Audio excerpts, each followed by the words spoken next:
안녕하세요. 서준성이라고 합니다. 반갑습니다. 우선 저는 제 수업의 특징 이런 것들 말씀드리기 전에 저희가 이제 심화 문제 해결하는 게 가장 중요하다라고 보통 얘기를 하잖아요. 이게 뭐 상투적인 표현일 수도 있고 이미 다 알고 있는 내용일 수도 있는데 저는 한번 생각을 해봤거든요. 아이들이 심화 문제를 어떻게 하면은 잘 풀어낼 수 있을까를 자꾸 이렇게 찾아보다 보니까 결국 도달한 게 뭐냐면 왜 심화 문제를 우리가 풀어야 할까라는 그 본질적인 질문에 좀 다다르더라고요. 그래서 심화 문제를 왜 풀어야 할지를 좀 알다 보면 아이들도 거기에 대해서 뭔가 얘가 중요하구나. 그럼 내가 어떤 방향으로 그 문제를 풀어야 할까? 이런 좀 해답을 찾는데 도움이 될 거라고 생각하기 때문에 먼저 심화 문제 풀어야 되는 이유에 대해서 간단하게 한번 말씀을 드리도록 하겠습니다. 간단하지 않을 수도 있습니다. 네, 뭐 집중해서 들어주시면은 도움이 되지 않을까 싶어요. 우선 첫 번째로는 저희가 아주 기초적인 문제들이 있죠. 예를 들어서 뭐 RPM이라든가 센에 있는 뭐 A 단계 내지는 B 단계 그런 문제들을 풀면 물론 정답률은 높을 거라고 봐요. 그런데 그 개념이 갖는 이 개념의 참뜻을 알기란 쉽지가 않습니다.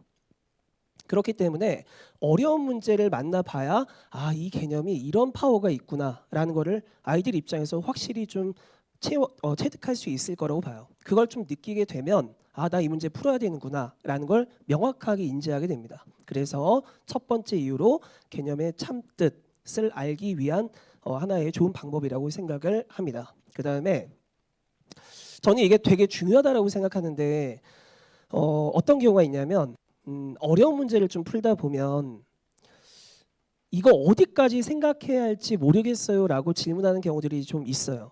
자, 이게 무슨 말이냐면 어떤 심화 문제들을 딱 놓고 보면 특히 경우의 수 문제가 좀 그렇거든요. 경우의 수 문제를 딱 보다 보면 경우가 너무 많은 거예요. 분류하는 게 너무 많다 보니까 아이들 입장에서는 이거 수학이 아니다.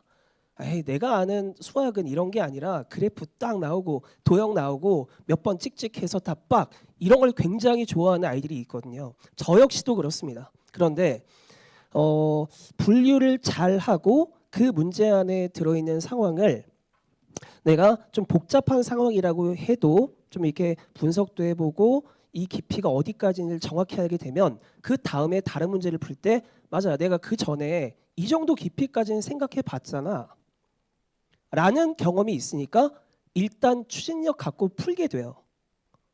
근데 그런 경험이 받침이 되어 있지 않으면은 그냥 보자마자 이렇게까지 문제를 오버했을까? 쌤이? 이런 생각을 하면서 괜히 문제를 의심하기 시작하거든요. 안 합니다, 그러면. 그런 맥락에서 깊이를 좀 아는 데 도움이 된다라고 생각을 하고요. 그리고 이제 중요한 게 문제 해결 전략을 확실히 배울 수 있는 문제들이라고 생각을 합니다. 아까 말씀드렸던 쉬운 문제들은 사실 어떻게 풀든 답이 웬만하면 나와요. 그러다 보니까 아이들 입장에서도 나 이 문제 아는구나. 나 이 개념 정확히 알고 있어 라고 생각하거든요.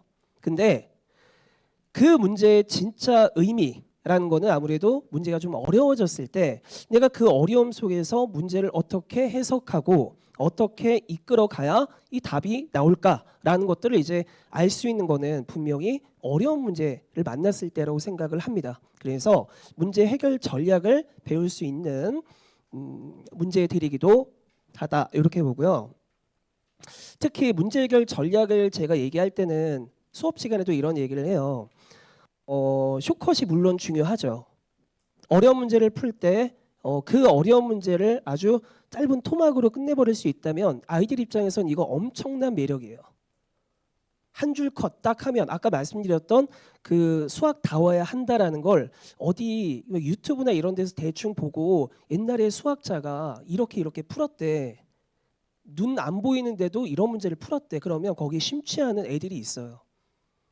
그러면 수학은 분명히 이런 좀 뭔가 한 두 줄로 딱 끝나야지 이렇게 생각하는 경우들이 있는데 그러면 이 생각을 갖고 있는 아이들에게는 그 숏컷이 너무 매력적인 거죠. 아름다워 보입니다. 이거다. 근데 문제가 뭐냐면 모든 문제에 통용되는 풀이는 아니라는 거예요.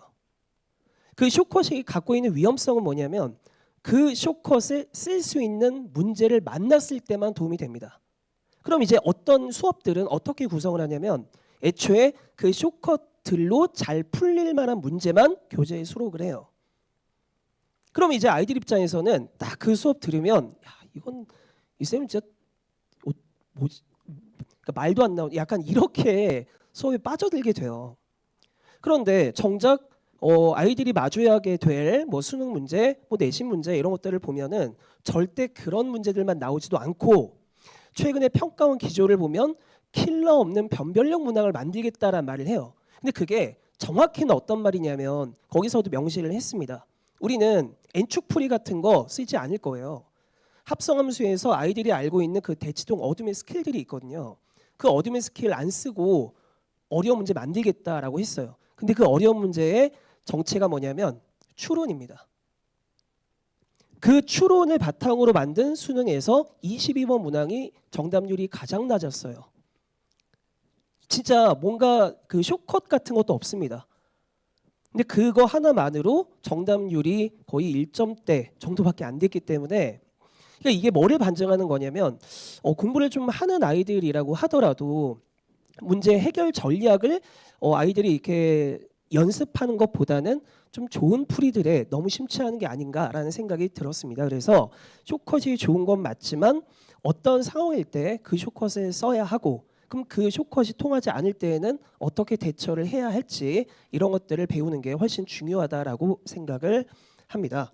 그런 맥락에서 대처 능력이 굉장히 중요해지겠죠. 더군다나 현재 고1 아이들 그리고 이제 고1이 될 아이들 모두 새로운 교육 과정으로 이제 수능도 보고 내신도 치르고 이래야 되는데 보통 우리 학교가 어떻더라라는 게 작년까지는 다 데이터가 있잖아요. 근데 그게 올해부터는 좀 무너지는 경우들도 있어요. 그러니까 작년까지는 시험이 쉬웠다라고 했는데 올해부터는 어려울 수도 있는 거예요. 이건 선생님들도 몰라요. 학교에서 뭐라고 하시냐면 행렬을 수업하시면서 행렬은 뭘 해야 할지 내가 모르겠다. 이렇게 말씀하시는 그런 학교도 있다라고 하더라고요. 그러다 보니까 옛날 옛적 한 10년 전에 배웠던 행렬 개념을 끄집어 와서 괜히 교육 과정에 없는 거를 막 이렇게 설명하시기도 하고 그런다고 하더라고요. 그러니까 아직 준비가 덜 된 거예요. 준비가 덜 된 상태에서 출제한 시험 당연히 시한폭탄일 수도 있습니다. 그래서 가장 중요한 것은 심화 문제를 통해서 평상시에 기본적인 문제 해결 전략을 배우고 그 문제 해결 전략을 바탕으로 해서 쇼컷이 좋을지 아니면 기본적인 해결 루틴을 갖는 게 좋을지 그런 것들을 판단하는 대처 능력이 굉장히 중요해진다라고 이건 확신합니다. 그리고 방금 전에 말씀드렸던 그 심화 문제 해결의 이유에 이어서 제 수업의 특징을 좀 말씀드리도록 하겠습니다. 저는 쉬운 문제도 물론 중요하다라고 생각하고 거기서 배울 것도 분명히 많다라고 생각을 해요. 절대 심화 문제만이 실력을 올리는 뭐 지름길이다 이렇게 생각하진 않지만 그래도 심화 문제가 중요한 건 맞거든요. 그래서 적절한 방법으로 적절한 시기에 공부하는 것을 말씀드리고 싶고 첫 번째로 강조하는 건 문제 읽기입니다. 이 문제 읽기가 전 굉장히 중요하다고 생각하는데 문제 읽기라고 하는 건 국어 책을 읽듯이 그냥 텍스트를 보는 게 아니에요. 이 문제가 뜻하는 게 무엇인지를 이해하는 것 이게 굉장히 중요한데 저는 이 질문이 이걸 어떻게 풀까라는 질문보다는 왜 이걸 대체 물어보는 거지? 라는 것도 아이들이 문제를 읽으면서 좀 발문을 해야 한다라고 생각을 합니다. 구체적으로 예를 한번 드릴게요. 그 접선을 아이들이 공부를 하거든요. 2차 함수에서도 접선을 배우고 뭐 도형에서도 접선을 배우고 이 접선이란 개념은 기하 과정에도 당연히 들어있어요. 그럼 제가 물어봅니다. 접선 왜 배운지 아니? 답변하실 수 있나요 혹시? 학생들의 반응도 이렇습니다. 답변을 못해요. 그러니까 배우는 거는 계산은 엄청 잘해요. 미분하면 되죠. 판별식 쓰면 되죠. 다들 도사입니다. 그런데 이유를 말을 못한다라는 거는 그 개념을 언제 써야 할지 잘 모를 수도 있다는 뜻이에요. 저는 이렇게 생각하거든요. 그럼 저는 수업 시간에 뭐라고 말하냐면 이렇게 말해요. 그러니까 저희가 이제 멀리서 봤을 때는 곡선이지만 이걸 앞 가까이서 보고 현미경 들여다보고 이렇게 보면 이게 곡선이 아닐 수도 있겠죠. 저희가 지구에 살지만 지구가 둥글다는 걸 느끼는 사람이 누가 있겠어요? 동일한 맥락이거든요. 그 점 근방에서는 곡선이 아니라 직선입니다. 라는 걸 아이들이 깨닫게 되면 내가 그 곡선을 이해하려면 적어도 그 점 근방에서는 접선을 이해하는 게 중요하겠구나. 그게 그 점 근방에서의 곡선의 특징을 대변하겠네. 라는 것도 아이들이 자연스럽게 받아들일 수 있게 돼요. 그래서 어떤 개념이든 그냥 던지는 개념은 없습니다. 확실히 합리적인 이유가 있고 그 이유에 근거해서 문제를 읽고 조건도 발췌하고 연결짓고 이런 연습들을 하는 게 무조건적으로 중요하겠죠. 그리고 접선 같은 경우는 이후에 상황이 바뀌는 경계가 돼요. 그래서 뭐 때에 따라서는 접선 기준으로 교점 개수가 달라지기도 하고 등등등 실제 문제풀이에 많이 응용되는 개념입니다. 그래서 이런 내용들을 잘 알고 있는 학생들은 어렵지 않게 이 개념을 찾아내고 활용할 수 있어요. 자, 그리고 저는 참 앞에서 이제 문제 읽기에서 한 가지 더 말씀을 드려야 되는 게 저는 굉장히 중요한 게 추론이라고 생각을 하거든요. 그 추론이 앞으로의 교육 과정에선 확실히 중요해져요. 이건 평가원에서도 제시한 공부 방향이거든요. 여기 앞에 있는 이 추론과 예시, 특수화, 구체화라는 게 다 동일한 맥락이긴 한데 특히나 추론 같은 경우는 이제 학부모님들께서도 우리 아이가 문제 푸는 걸 한번 이렇게 보시면은 물론 속은 답답할 수 있지만 문제 푸는 걸 한번 보시면은 가만히 있는 경우도 아마 보신 적이 있을 거예요. 너 왜 이거 안 푸냐? 그러면 뭐 해야 할지 모르겠어. 어떻게 푸는지 모르겠어. 이런 경우들이 좀 있거든요. 저 역시도 그래요. 아이들 문제 푸는 거 보면 과제형 거 보면은 한 문제는 아예 손도 안 댄 그런 문제들이 있어요. 그렇다고 해서 이 아이가 공부를 하기 싫은 건 아니에요. 이 아이도 머릿속에서는 슬퍼요. 풀고 싶은데 안 풀리는 걸 어떡하냐고요. 그럼 이제 저의 입장에서 어떻게 말을 하냐면 분명히 잘 안 풀리고 뭐부터 해야 할지 모를 때가 있을 텐데 아무거나 던져봐라 라고 말을 하거든요. 찍먹 이런 개념이 아니라 일단 던져보고 그게 맞는지를 확인하는 과정 거치는 게 수학사의 발전과도 결이 같습니다. 보통 그렇죠. 새로운 이론이 만들어질 때 대충 해보니까 이런 게 있네? 이렇지 않을까라고 먼저 추측하고 다른 수학자들이 진짜 그렇습니다 라고 증명하면 이 이론이 되는 거예요. 문제를 풀 때도 이 수학사가 발전했던 흐름대로 아이들 머릿속에서 그 사고 과정이 일어나야 한다고 생각을 합니다. 그러면 안 풀리던 게 조금씩 풀려요. 그 경험이 마침이 되면 추진력이 생길 거라고 봅니다. 그리고 이제 두 번째로 중요한 건 심화 문제를 풀 때는 이제 시각화 과정이 중요하고 저는 수업 시간에 이걸 굉장히 많이 강조해요. 근데 이제 시각화라는 게 단순히 문제를 풀 때 그림을 그리고 푼다라는 맥락을 좀 더 뛰어넘습니다. 그래서 이것도 구체적으로 말씀을 드리면 시각화의 한 가지 예가 이런 거예요.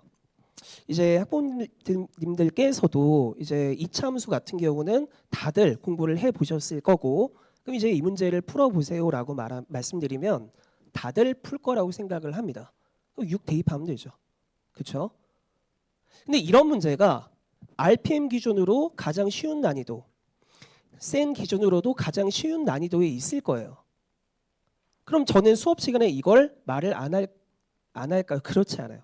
굉장히 중요하게 가르칩니다. 왜냐하면 이런 풀이 물론 좋은 풀이는 맞지만 이걸 시각화하면 이렇게 볼 수 있어요.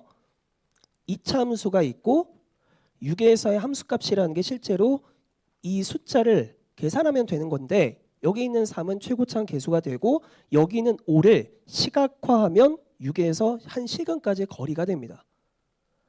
여기서 4까지의 거리가 2가 되겠죠. 결과적으로 6에서의 함수값은 최고차항 계수의 실근까지들의 거리들 곱을 계산하면 그냥 그림으로 끝나요. 모든 문제를 이렇게 주장하겠다가 아니라 이게 되는 문제들이 굉장히 많아요. 그리고 이런 하나의 함수를 바라보는 눈은 단순히 고등학교 1학년 아니면 중학교 3학년 이런 데에서만 통하는 게 아니라 수능까지 다 통합니다. 이걸 체화하면 아이들이 문제를 내가 이렇게 풀어야겠구나라는 것도 좀 더 잘 느끼게 되지 않을까 생각합니다. 그리고 핵심 주제는 조금 더 깊게 다루고 있어요. 아이들이 선행을 하는 입장이라고 하면 뭐 아무래도 지금 당장 마주해야 되는 그런 내신 문제들을 푸는 것도 중요하지만 내신 이후에 대수 과정은 언제 공부해야 되고 미적원은 어느 정도 깊이까지 공부해야 하며 뭐 이런 것들을 굉장히 궁금해할 거라고 생각을 하거든요.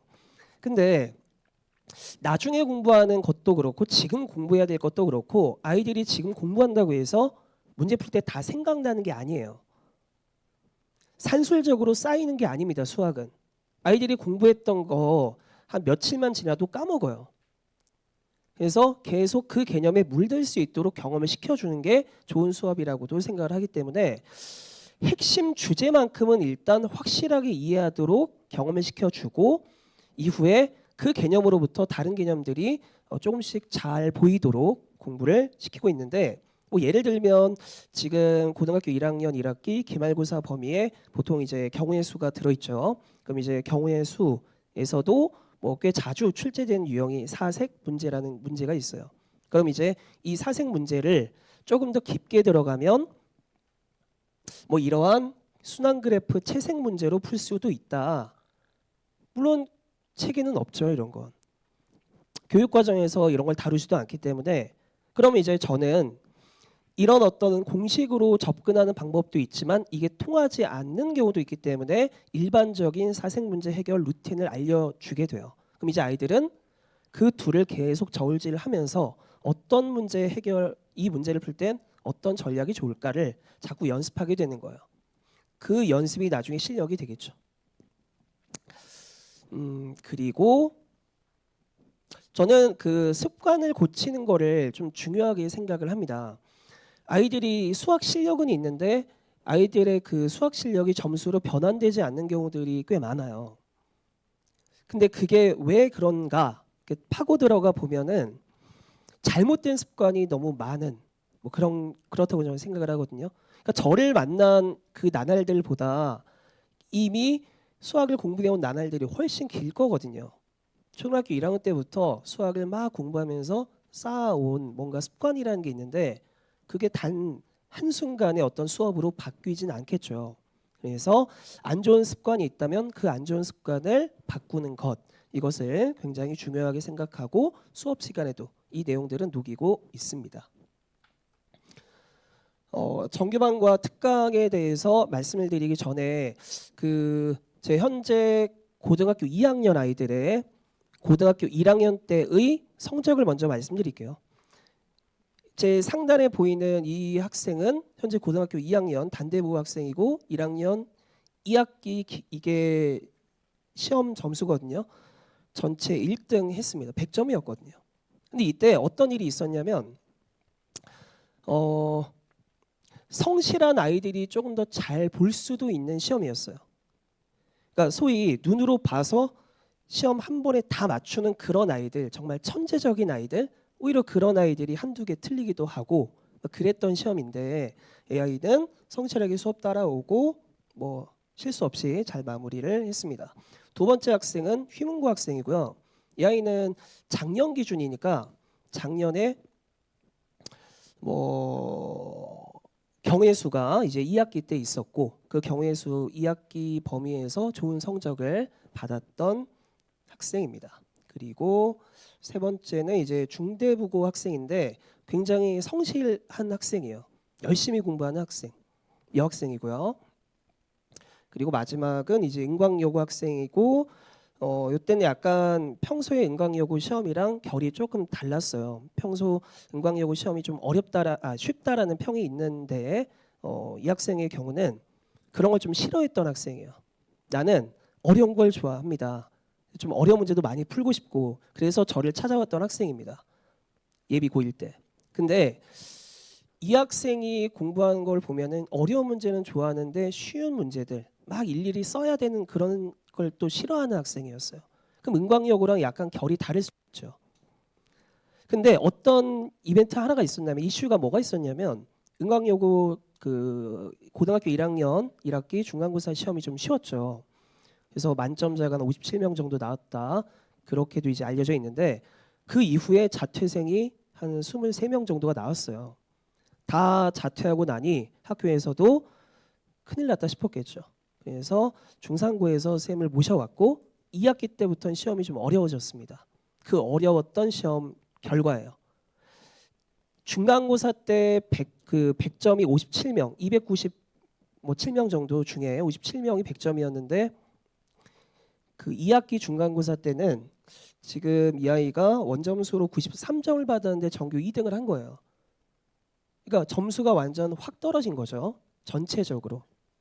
그럴 수밖에 없는 게 1학기 때 나오지 않았던 그래프 해석 유형 문제들이 좀 나온 거예요. 그림을 좀 그려야 되고 해석해야 되고 이런 문제들이 나온 거죠. 그것 좀 어려워하고 평소에 연습을 안 했다면 대처하기가 쉽지 않았을 거라고 봅니다. 더군다나 이런 것들은 평상시에 연습을 해둬야만 나중에 진짜 실력이 시험에서 나온다라고 생각을 하고요. 제 현재 고등학교 1학년 화목 대수반은 지금은 뭐 내신 대비 수업을 진행하고 있고요. 그리고 7월 10일 목요일에 대수 심화 과정으로 개강을 하는데 그때 확률도 문제의 풀이를 병행해서 진행을 하게 됩니다.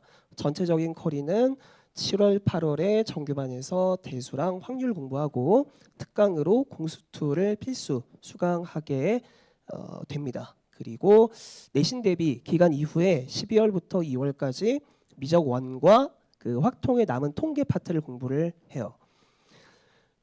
그리고 특강으로 대수 과정과 기하 과정을 공부하게 되는데 제가 이 커리를 짠 이유가 있습니다. 그 이유가 뭐냐면 아이들이 진도 상태가 우리 아이가 뭐 대수랑 미적 1까지밖에 공부를 안 했다. 기하 언제 하고 확통 언제 공부해야 할까요? 라는 질문을 굉장히 많은 분들이 해주셨어요. 앞으로의 뭐 로드맵이라든가 수학 학습 플랜이라든가 이런 것들을 가장 궁금해하셨던 것 같은데 공부하고 싶다고 해서 할 수 있는 게 아닙니다. 수학은. 받아들여야 하는 거예요. 그런데 제가 이 확률을 일단 그 7, 8월 여름에 공부를 시키려고 하는 확실한 이유는 뭐냐면 아이들이 지금 공부하는 그 내신 대비하는 그 단원의 경우의 수가 있어요. 이미. 그래서 아주 쉽게 말씀드려서 정석 기준으로 말씀을 드리면 확통의 앞단원 3개랑 그 공수2의 경우의 수 파트 단원 3개가 똑같아요. 문제도 거의 똑같아요. 그러니까 이게 말하고자 하는 건 뭐냐면 결이 똑같다라는 건데 이걸 굳이 나중에 아이들 기억이 희미해져갈 때 공부하는 것보다 지금 공부한 내용에 이어서 한 단계 업그레이드를 시켜주는 게 아이들 입장에서도 훨씬 기억도 오래 가고 체화하기에도 도움이 될 거라고 생각을 해서 바로 다음에 확률 문제를 공부하게 되고 실제 내신 수업 때도 그 확통에 나오는 확률 개념들 몇 개는 제가 이미 소개를 했습니다. 물론 수업 시간에 다시 한번 얘기를 할 계획이고요. 그리고 기하도 마찬가지예요. 아이들이 공수2 때 도형의 방정식을 공부하거든요. 그래서 그 도형의 방정식을 공부하고 내신 공부하면서 확실히 좀 어려운 문제도 경험을 해둔 상태면 나중에 기하를 공부할 때가 됐을 때 특히 2차 곡선 공부할 때가 됐을 때 훨씬 잘 받아들일 수 있다고 생각을 합니다. 왜냐하면 2차 곡선 안에 그 아이들이 공수2 때 공부하는 원도 들어 있고요. 그리고 1학기 과정 때 공부하는 2차 함수 이 내용도 포물선이라는 이름으로 바뀌어서 다시 종합 정리하게 돼요. 그래서 그 결이 다 비슷하기 때문에 이렇게 흐름대로 커리를 짰다라고 보시면 될 것 같습니다. 그리고 7월, 8월 또 되면은 지금으로부터 1년 후겠죠. 그때가 되면 정규반에서 미적2 공부하고 기하도 문제풀이도 같이 병행을 하며 특강으로 미적1 과정을 공부하게 됩니다. 그리고 그 내신 프로그램에 대해 말씀을 드리도록 하겠습니다. 크게 3개 정도로 구분해서 말씀드릴게요. 우선 모의고사 세트에 대해 말씀드리면 이 TA라고 하는 거는 타임 어택 모의고사거든요. 그래서 아이들이 공수원 1회 시험을 봤다. 그러면 이제 12문제 정도를 커트라인을 정해두고 문제를 풀게 돼요. 절대 어려운 문제들은 아닙니다. 어려운 문제들은 수업 시간 그리고 모의고사를 통해서 다루기 때문에 이때 보고자 하는 거는 아는 거 실수 없이 맞추는 연습을 하는 거예요. 그래서 커트라인도 그렇게 높지는 않죠. 한 개 정도면 뭐 이 정도면 충분히 통과할 수 있을 거라고 보고요. 그래서 12문제를 커트라인 한 개를 통해서 15분 동안 풀어내는 연습을 매 시간 진행하게 되고 여기서 커트라인을 그러면 통과하지 못하면 어떻게 하냐? 그러면 이제 당일 수업 다 끝난 다음에 제 연구소로 다 따로 이동해서 제시를 보게 됩니다. 그 제시의 문제들은 당일 아이들이 봤던 시험과 문제가 다 유사한 문항들로 구성이 되어 있어요. 다만 저는 이제 타임어택이라는 거의 정의를 뭐라고 생각하냐면 단순히 시간을 안배한다라고 생각하진 않아요. 무슨 시간을 조절하는 사람이 누가 있겠어요? 아이들이 내가 내신 50분 동안 풀려고 하는데 내가 마음만 50분 안에 다 풀어야지라고 이걸 의지로 해결할 수 있는 건 아니라고 생각합니다. 의지의 문제가 아니라 그냥 각 문항을 잘 풀어내야 되는데 이제 이 각 문항을 풀어내는 것 플러스 두세 문제가 연달아 나왔을 때 당황하지 않는 게 중요해요. 예를 들어서 아이들이 한 문제를 딱 풀 때 뭔가 이거 약간 맞을지 아닐지 모르겠는데 라는 의심을 하면 그게 그 다음 문항 풀 때 영향을 줍니다. 그러니까 한 문제 한 문제만 잘 푼다고 잘 되는 게 아니라 각 문항을 어떻게 대처하는지를 보는 게 훨씬 중요하다고 생각을 해요. 그래서 쉬우면 쉬운 대로 대처를 해야 되고 중간에 일부러라도 당황할 만한 포인트를 심어둔 그 타임어택 모의고사라고 보시면 되고 그래서 이 제시를 볼 때도 처음에 봤던 이 시험과는 문제 순서가 아예 다릅니다. 무작위로 섞어놔요. 그럼 아이들이 느끼는 것도 좀 달라지고 앞에서 맞았는데 여기서 틀리는 것도 생깁니다. 그런 것들을 전반적으로 확인할 수 있는 시험입니다. 서술형의 경우는 매 시간 2문제 정도를 이렇게 풀리고 있고 이 두 문항에 대한 첨삭도 조교분들이 각자 다 해주시고 계십니다. 그리고 다음 말씀드려야 될 것은 제가 동형 모의고사를 제공을 합니다. 그래서 동형 모의고사라고 하는 게 이런 거죠. 학교마다의 특색이 좀 조금씩 달라요. 뭐 객관식 그리고 주관식 문항수 그리고 문항의 배치 이런 것도 학교마다 다르고 연도별로 다릅니다. 뭐 예를 들어서 휘문고 이러면은 보통 객관식 10문제 뒤에 주관식 10문제 이게 다 고정이 거의 돼 있어요. 그래서 그 학교에 맞춘 동형 모의고사를 계속 풀리게 되고 그거를 최소 한 3세트 정도는 풀리게 됩니다. 22년 기출부터 24년 기출까지 이렇게 기출을 먼저 풀고 그 기출에 대한 동일 구조의 모의고사를 이렇게 풀리고 있어요. 그래서 1번에 나왔던 문항이랑 거의 비슷한 문항을 동형 모의고사에 심어두는 패턴인데 여기서 이제 얻고자 하는 거는 명확하게 문제 해결력이 아닙니다. 1차적으로는 이 아이가 오답을 확실히 자기 걸로 만들었는지를 보는 것도 맞지만 보통 기출을 이렇게 풀다 보면은 중간에 당황할 만한 포인트들이 있다라고 말씀을 드렸죠. 그 당황할 만한 포인트를 넘어섰는지를 보고 싶은 거예요. 그래서 일부러라도 동일한 구조로 만든 모의고사로 보시면 되고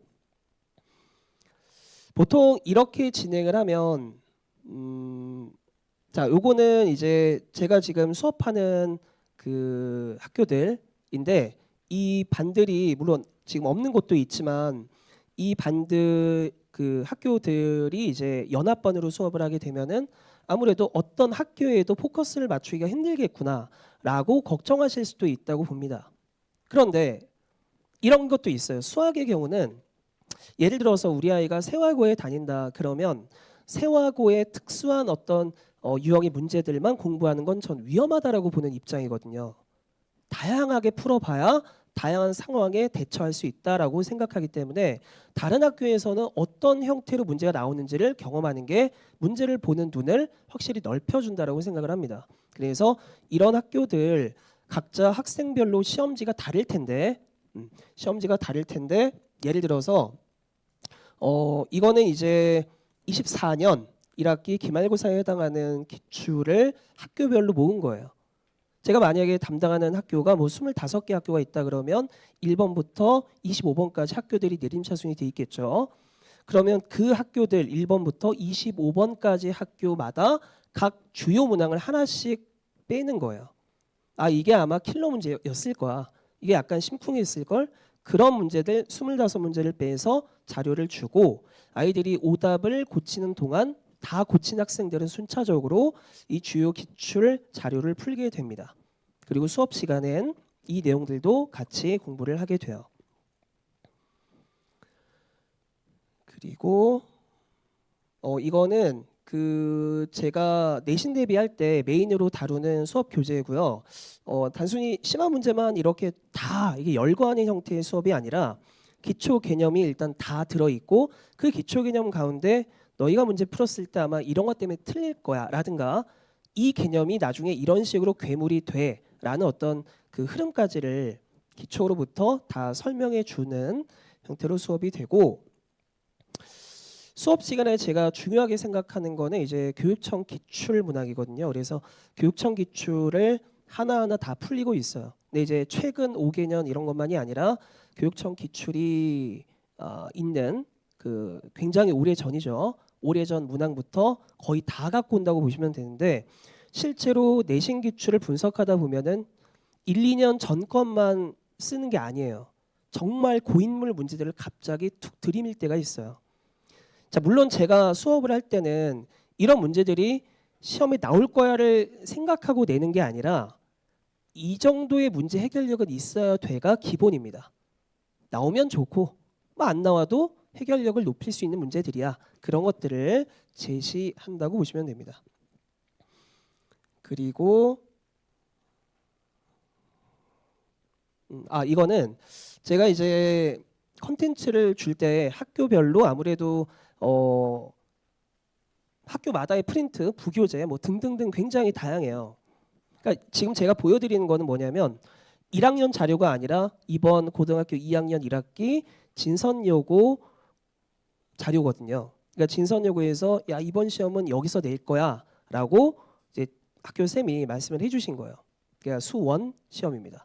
근데 그 수원 시험 이 목록을 보면은 1번부터 40번까지가 쭉 다 어떤 문항들이냐면 학평, 모평 다 고3 자료예요. 그러니까 고2 그 수원 시험 문제를 만드시는데 다 이런 문제들을 바탕으로 문제를 만드시는 거예요. 저는 이제 이렇게 뭐 부교재라든가 아니면 추가 프린트라든가 자료가 있으면은 거기에 맞춰서 자료를 제공을 해드리고 지금 보시는 이 문제가 이제 4번 그러니까 저기 목록에서 네 번째 문항에 해당하는 거거든요. 24학년도 6월 13번 문제.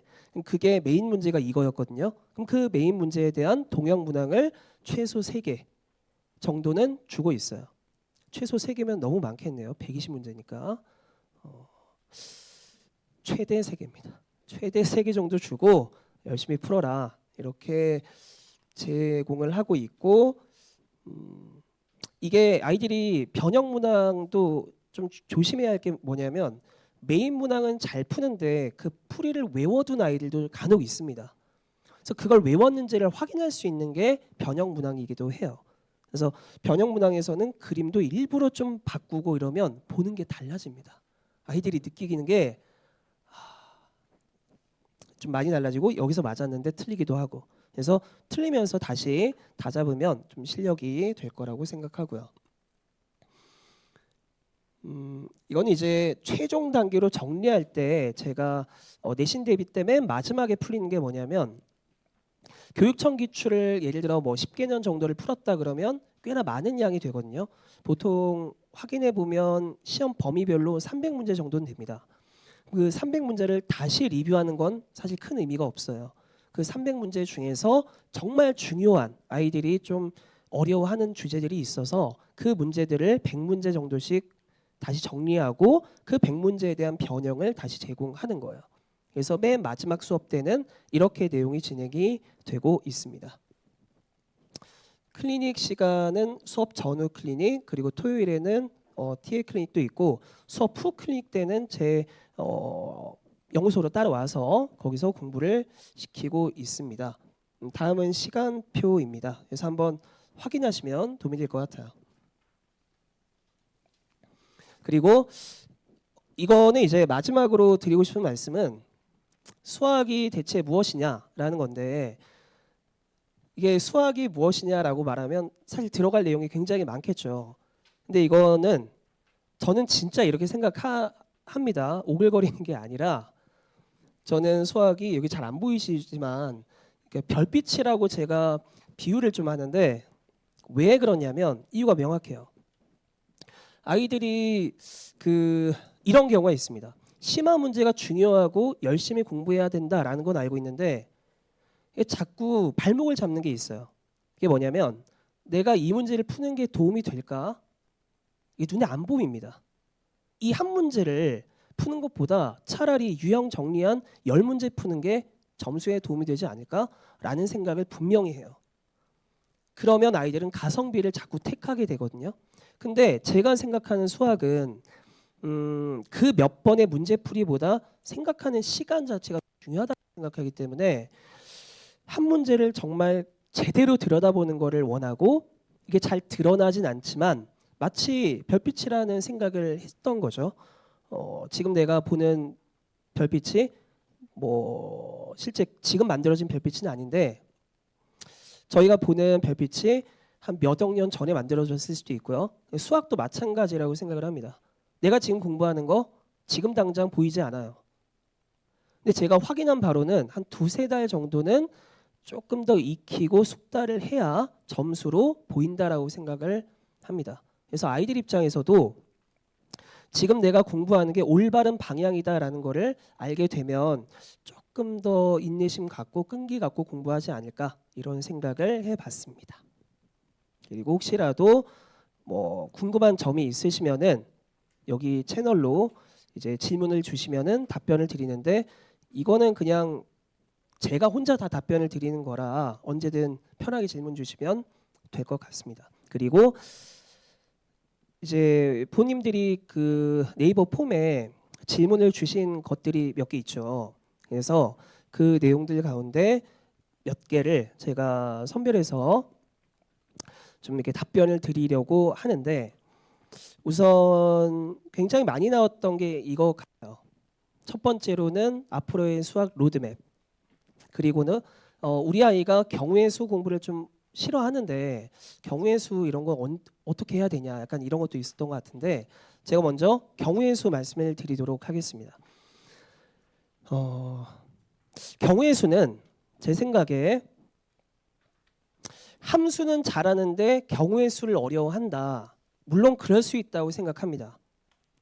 하지만 경우의 수를 교육 과정에서 이렇게 앞으로 당긴 이유도 있다라고 생각을 해요. 근데 그 이유가 뭐냐면, 그 함수 관련 심화 문제들을 보다 보면은 가정하는 경우들이 굉장히 많습니다. 그러니까 A가 1보다 크다라고 가정해 보자. 조건 한번 확인해 볼까? 시각화 해봤더니 이건 조건 만족 못하네. 그럼 A가 1이라고 해볼까? 이것도 만족 못하네. 그럼 A가 1보다 작다라고 하면 이거 만족하네. 이것도 상황의 분류입니다. 그러니까 경우의 수라는 게 단순히 그냥 주머니에 있는 빨간 공, 검은 공 꺼내는 그런 행동이 아니에요. 조금 더 넓게 보면은 상황의 파악, 그리고 파악 이후에 분류를 위한 거라 심화 문제를 풀 때 확실히 도움이 됩니다. 그래서 우리 아이가 만약에 함수를 좋아하는데 경우의 수를 싫어한다? 그럼 역으로 정말 어려운 함수 문제를 풀어봤으면 해요. 그 상황을 보고 분류해야 되는 유형의 문제들을 풀어보지 않았기 때문에 그럴 수도 있어서 평소에 우리 아이가 좋아라 하는 그 함수 심화 유형 빼고 정말 복잡하게 분류해서 풀어야 되는 기출 문제들을 들이밀었을 때 과연 잘 푸는지를 보는 게 우선이라 보고, 잘 풀든 못 풀든 이게 앞으로의 기조기 때문에 그 관련 연습들을 경우의 수로부터 이렇게 확장시켜 나가는 게 좋다라고 생각을 합니다. 그리고 두 번째로 이제 질문해 주신 것들 가운데 우리 아이가 실수가 너무 많습니다라는 목록이 있었어요. 실수를 아이들이 문제를 풀 때 나는 실수하지 말아야지라고 한다고 해서 실수가 줄어드는 건 아니라고 봐요. 왜냐하면 이건 무의식의 영역이라 의식적으로 이거 맞춰야 돼, 뭐 틀리면 안 돼, 계산 다시 봐야 돼 하는 순간 다른 문제에 영향을 줄 수 있습니다. 그래서 평상시에는 실수가 나오더라도 그 실수를 확인하는 연습이 더 중요하다고 봐요. 근데 이거는 한 번 실수를 하면 몇 분만 지나도 그 실수를 발견하는 게 쉽지 않거든요. 그러니까 한 문제를 풀 때 바로바로 확인해야 되고, 저는 이제 수업 시간에 뭐라 그러냐면 이렇게 표현합니다. 만약에 너희들이 1번의 답을 마킹했다면 그 문제는 100% 정답이어야 한다. 그리고 그게 100% 정답이 아니라면 삭발을 할 각오로 다음 문제로 넘어가야 한다라고 말을 해요. 그럼 이제 시험 끝나고 나면 선생님 저 삭발 언제 할 거예요? 뭐 이런 애들도 있는데, 근데 모든 문제를 소중하게 봐야 합니다. 쉬우면 쉬운 대로 되고 어려우면 어려운 대로. 그래서 일단 실수를 줄이기 위해서는 첫 번째로 점검 타이밍을 보는 것.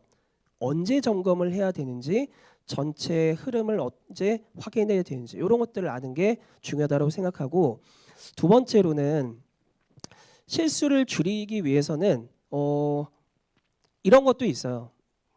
단순히 쇼컷이나 그런 거에 좀 그런 걸 좋아하는 아이들이 또 실수가 나오기도 하거든요. 왜냐하면 쇼컷은 특수한 상황에서 통하는 경우가 많습니다. 그러면 교육청 기출을 풀 때 굉장히 좋은 풀이로 한 뭐 3초 컷을 해버린 문제가 있다고 가정하면 학교에서 쌤들이 변형하실 때 조건을 훼손시키거든요. 그러니까 변형의 느낌이 아니라 훼손의 느낌도 커요. 그러면 내가 평소에 생각했던 그 쇼컷으로 문제를 그냥 똑같이 풀어야지 하고 딱 풀었는데 완전 다른 결과가 나오는 거죠. 쌤 입장에선 힝 속았지 약간 이런 느낌이거든요. 그래서 아이들 입장에서는 나는 이거 내가 알았는데 라고 뒤늦게 후회할 수 있지만 사실은 문제 자체를 아예 잘못 봤을 가능성도 있다라고 생각을 합니다. 그리고 이제 마지막으로 로드맵, 수학 로드맵에 대해 말씀을 드리도록 하겠습니다. 수학을 과정별로 언제 공부하는 게 가장 좋을까? 사실 이건 답이 없어요. 모범 답안은 없다고 봅니다. 우리 아이들의 실력도 다르고 뭐 체화 상태도 다르고 속도도 다릅니다. 그래서 무엇이 좋다 이런 모범 답안은 없지만 제가 생각하고 있는 좋은 흐름은 일단 고등학교 1학년의 경우 여름에 공수2를 공부하는 건 당연한 거예요. 거기에 대수 과정을 엮어서 공부하는 게 좋다라고 봅니다. 근데 앞서 말씀드린 것처럼 확통을 어느 정도는 공부하는 게 좋을 수 있는데 통계를 지금 공부하는 건 약간 비추긴 해요. 왜냐하면 확률 파트랑 통계의 문제 해결 그 어떤 결이 좀 많이 다릅니다. 약간 통계는 기계적인 패턴이 많아요. 그런데 확률은 분류의 패턴이 훨씬 많습니다. 그래서 지금 아이들이 통계를 공부해 놔도 시간 지나고 나면 선생님 정규 분포가 뭐였죠? 분명히 이래요.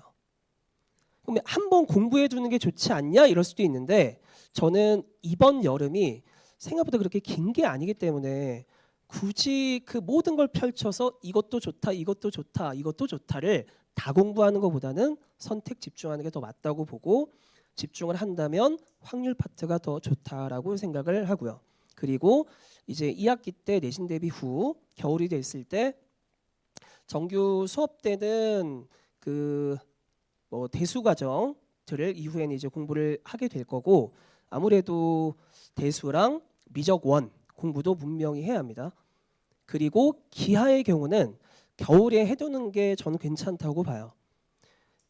공수2에서 도형방정식을 공부한 상태니까 아이들도 어느 정도는 잘 받아들일 수 있다고 봐서 기하의 중에서도 앞부분만큼은 한번 공부를 해두는 게 맞다고 보고 특히나 이제 예비고이죠. 예비고이로서 2월이 되면 아이들이 공부할 시간이 조금 나오거든요.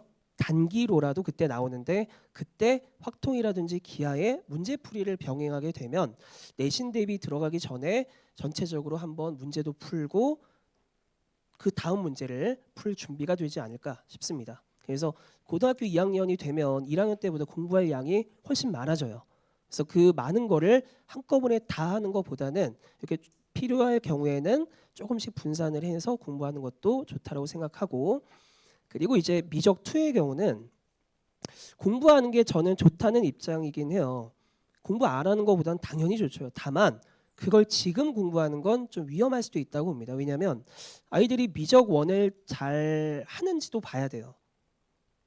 미적 1을 잘 모르는데 굳이 미적 2를 손을 지금 뻗치는 게 맞을까라는 생각은 해보셔야 합니다. 그래서 미적 2의 경우는 공부를 한다라고 하더라도 지금은 결코 아니고요.